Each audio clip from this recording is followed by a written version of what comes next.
segment. We're in the Element Well studio. We welcome now Gaston Box, pharmacist in charge and compounder at Savor Express Pharmacy. Gaston, thanks for coming in. Thank you for having me, Gerard. I really appreciate it. You bet. So, Savor Express Pharmacy is an independent pharmacy, right? That is correct. Yes, sir, in Ridgeland, Mississippi. Right. So, the pharmacy benefit manager issue has been a high-profile one here in the state of Mississippi, really across the country. And, in fact, there was just a ruling in a case in Texas a couple of days ago involving CVS, as I recall. I hadn't dug in too much of the details, but this has been a very controversial issue here in the state. Really nothing of significance got done this past legislative session. There was legislation to address it. What are your thoughts about this? Gerard, it's a state issue, first of all. We've got to address it here. You see other states, Alabama, Louisiana, Arkansas, all getting something done last year. I will say we have really good laws on the books. We just need to be able to add on to those laws, clean up, adjust the language to be able to really attack some of these issues that affect pharmacists like me. And I'll give you an example. When I run a claim, and the claim kicks back to me and says after 2 claims that the patient has to go to Walgreens or CVS, they cannot fill with me, but yet the patient's paying for that insurance. That just doesn't seem right to me. And these are patients that I've cared for many years, and then all of a sudden it's dictated where they go because of the PBM. The SIP, Saving Independent Pharmacies, we created that after this legislative session. Not meant to be another pharmacy association. It's meant to bring all the associations together so that we can have one voice to educate, because we really found that businesses in Mississippi, if you look who they're being controlled by or the fear tactics are shared by, is the PBMs, because ultimately they have to keep the cost high to be in a job. So they want to tell the businesses, you do not want to do this. You do not want to, stop spread pricing or stop steering, because ultimately if you look back, why would they not want to do that? Because they claim they would lose their rebate. But the only person who loses the rebate is the big three, CVS, Caremark, these big ones. If you go back and look at your homegrown local PBMs, they don't have that problem. They'll just say, hey, look, we're going to pass that buck back on to the employers, and then drug costs go down. So that's really where we've got to get in our state. We've got to get laws that say we need pass-through rebates. We need to stop the steering business. We need to you should be able to use your insurance at my pharmacy or at Walgreens or CVS where you want to use your insurance. It's common sense. So what about the insurers themselves? So the insurers, for the most part, have a relationship with the PBMs, right, that handle the pharmacy aspect of the coverage. That's generally how they, I guess, arose into the industry. Is sitting between is that right? The insurance companies, the pharmaceutical manufacturers, and then the retailers. Right. Well, back in the 50s, 60s, they were created when pharmacy insurance was created. Okay. And their whole goal was we're just going to help process the pharmacy insurance. Okay. On behalf of the insurance companies. That's right. They needed the help. They said, well, if we're going to start creating pharmacy insurance, prescription coverage, then we're going to need this person to help us process it. Got you. Now that's involved. Why would that person be taking rebates all the way from the top from the wholesaler just to put a drug on formulary? Why would they determine what drugs, we get paid X amount for? We're talking specifically here about brands, but why are they from the top down controlling what amount of rebates we get, our contracts, how much we're paid, non-negotiable contracts? And on that note, the one argument we kept getting last year, and the thing I'm sure you'll hear is, well, I wish as a business that we could assure we weren't going to have any losses. Like, why are the pharmacy world, why are they wanting that? Well, in terms of business, we don't choose our cost. Our costs are dictated to us. We don't choose our contracts. They're non-negotiable. It's take it or leave it. So when you have to have all of these different licensures to be able to do what we do, and then your costs are set, and then how you're paid is set, it's a totally different ballgame, and we have to have intervention by our state government to say, hey, look, y'all got to be paid fairly. So what would that look like? What specifically would any sort of legislation that you advocate that the state pass, what would that look like exactly? Gerard, I think it's simple. I think, you look at Medicaid. They've gone to Mississippi Medicaid went to NADAC national average drug acquisition cost plus model, which is, the average NCPA, National Community Pharmacy Association, says that around $12.40, that's the average overcost per prescription. So if we could get NADAC plus, it would save all the way down like it did Medicaid. Mississippi Medicaid saved, I think, $55 million they showed. Ohio, West Virginia, other states have gone to NADAC plus model. If we could just get that model, then it would do away with worrying about rebates. It gives you the actual drug cost. They're not able to manipulate the numbers in PBM's benefit. And then the plus part is just to help us pay for the overhead costs, because we've got to pay for the bottle, the cap, the label, the lights, the labor. So one funny fact, and not funny, it's actually sad, but I talked to two pharmacists. One of them said in 2024, 72% of their claims were less than this overhead cost figure. 44% were paid less than zero. So you look at this person, she said 65% of my claims I was reimbursed less than the cost of a cup of coffee. 45% less than the cost of a candy bar. And so you're trying to figure out, how am I to pay for a prescription? I'm paying, I'll give you an example, insulin. Just the other day I paid over $500 for these 90 vials of insulin, and after being paid by the patient and the insurance company, I made $2. How do you sustain a business? How do I pay my employees, my lights, my rent? $2. Well, so how do you make money then? Where do you make money when PBMs aren't involved in the transaction? Absolutely. So when you look at the Medicaid model, Mississippi Medicaid, I keep going back to that because that's the NADAC plus model. We still do not make sweeping amounts of money, but we make at least closer to that $11 figure that they're saying is, they've averaged out to be the cost of overhead. We're getting closer to that figure.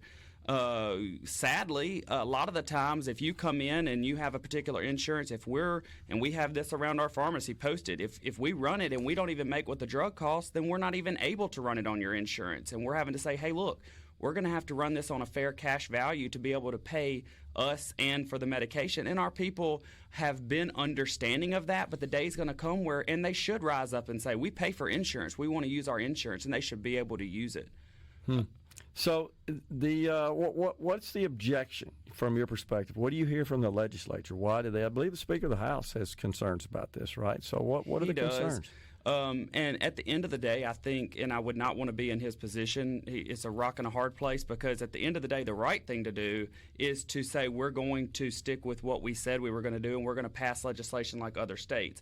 But he's getting hit back from these businesses who are getting hit from the PBM lobbyists saying, if you do this, if you stop steering, for example, then you're going to lose your rebate that we give you on your employee health plan or your prescription drug plan. So this $30 or $50 or whatever $1,000, $1 million, I'm just throwing numbers out, rebate that we're going to give you, now we're going to have to pass that on to your employers, and that's going to raise their premiums. That's the tactic they sell. But the truth is that they could go with any other PBM and say, no, you're either going to pay us this with it, forget the rebate. This is what we're gonna do, or we're gonna go with a different PBM. It's not they're not stuck with Caremark, so to speak. So to those who would say, well, that's government sort of price fixing and price controlling and intervening into the market, how would you respond to that? I would just say that our prices are dictated to us. It's different if we were in a grocery store and I could set the price of a Snicker bar or a cup for whatever price I wanted to make it. That would be one thing. But when my prices are dictated to me, when the contracts are dictated to me, and they're take it or leave it contracts of how I'm paid, which are controlled by the PBMs, this is totally the free market's already gone. So if you took I hear you. If you took the position, okay, I'm just going to leave it, and all the independent pharmacists did that, would that not have a significant impact on the pharmaceutical companies, the retailers, the distributors, the PBM's business? Would they not respond?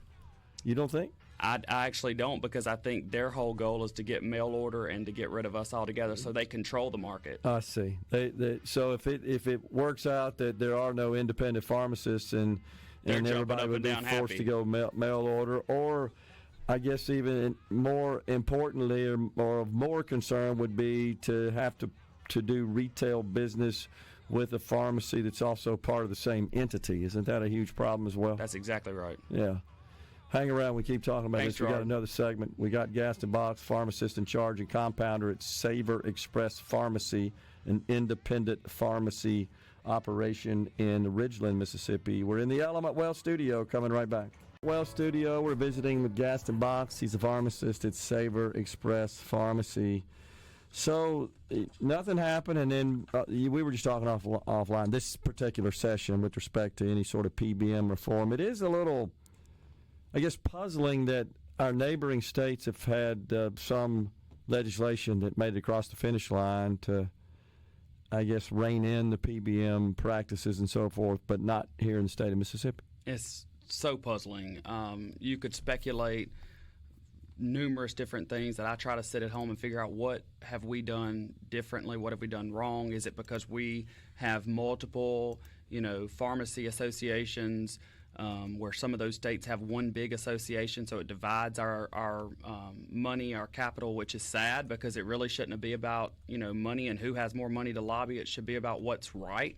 And you hear I'm thankful for people like you who continue to press this issue, but you hear like Donald Trump, he says, there's an issue. The issue's the middleman. We've got to get rid of the middleman. He calls them monsters, I think. Monsters. So at the end of the day, everybody knows that the issue is there. One of the major politicians in our state, I won't name drop, but he says, if all of us, if we could line them up in a line and we could just shoot all the PBMs, we would take them out overnight. And it's like, okay, we'll do it because you have the power to do it. Y'all can, vote on this and get legislation passed that would protect our communities, because it's not just about independent pharmacies. It's about communities. When my patients come into my pharmacy, I know them by name. I know what, is going on in their family. I call them by name. I know their medications that they take. They're not a number to me, Gerard. And so when you come, you get better health care. And so if you take us out, if we end up losing our jobs, then you're going to have lower access to care and poor quality of care. That's a guarantee. Well, some of the chains are actually shutting down their retail locations, Walgreens in particular, right? Well, I'm glad you brought that up. So, they say, well, it's not just you, it's the chains. That's definitely planned. So, again, CVS is a part of Caremark. Walgreens pushes, with their mail order. So that's what they want to do. Wouldn't you rather get rid of all of your brick and mortar stores and have to push patients to mail order so that you don't have to have as many pharmacists to pay and you don't have to have as many sites that you're having to pay for the overhead? That's what they're doing. They're purposefully shutting those places down so that you're forced to mail order. That was all planned. We want to be right there in your communities and serving you. We want you to be able to come into our pharmacies and be able to interact with us, and so that we get to know you and you're not a number like you will be at those big chains. Well, so at a minimum, has there been any effort within the state just to ban PBM services when the PBM is a subsidiary, is tightly connected to the retailer and the wholesaler? No, I'm thinking you're talking about like Arkansas and Louisiana tried, and I think that Louisiana's made a point they're going to do it in a special session. No, the answer is no, and that would be a great step in Mississippi. You asked earlier in the segment, what could we do? What are our goals? That's definitely one of the top ones. Is if you are a PBM and you're vertically integrated, cut it right there. You should not be able to own the insurance company, the pharmacy, and the PBM all the way up. That's vertical integration. I mean, it gets into the area of antitrust. I can see Absolutely. where that would be an issue.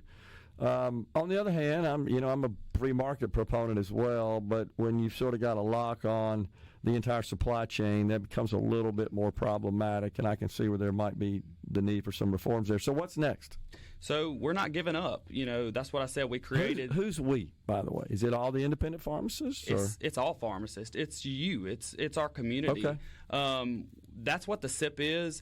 The SIP is to bring everybody together. I want to bring the businesses to the table. I want to bring pharmacists and community members our legislators all to the table and say, look, we can do this. We can decrease cost of medications right here in our state, like Trump has said that we need to do across the nation. Well, that's important now, because I think that's what people are hearing is if it's the Speaker's opinion and perhaps others that, hey, if we implemented some of these reforms, that could cause costs to rise for patients. It's your position. Those are fear tactics. Okay. I think that we look at the proof. We look at Mississippi Medicaid. We look at those other states like Ohio and West Virginia. We're going to look at our sister state here in a couple years, Alabama, who's just done these things that we're wanting. Okay. And we're going to see that costs go down when you make these measures. When you take out that middleman, you're going to see costs go down. When's the last time you spoke to the Speaker about this? 2 months ago, and he gave me his commitment that he's willing to work and ready to work on this. So the session 6-7 months away from now, is this going to be a high priority again? Absolutely. We're going to be there every day. Before we go, what's the Senate's temperature on this? The Lieutenant Governor and so forth. The Lieutenant Governor was on our side 100% last year. He understands the issue, and I think that he's going to be on our side again this year. The Governor? What about him? The Governor has made a commitment that if it gets to his desk, he will sign it. Okay. So you just need to get one chamber going, sounds like. Maybe one person. Okay. Gaston Box, pharmacist in charge and compounder, Sabre Express Pharmacy, has been our guest talking about PBM reform. Appreciate you coming in. I appreciate all you're doing. Yep, you bet. We're stepping aside for a break. It is time for Fox News and SuperTalk News as the Fab Four bumps us out here, coming right back.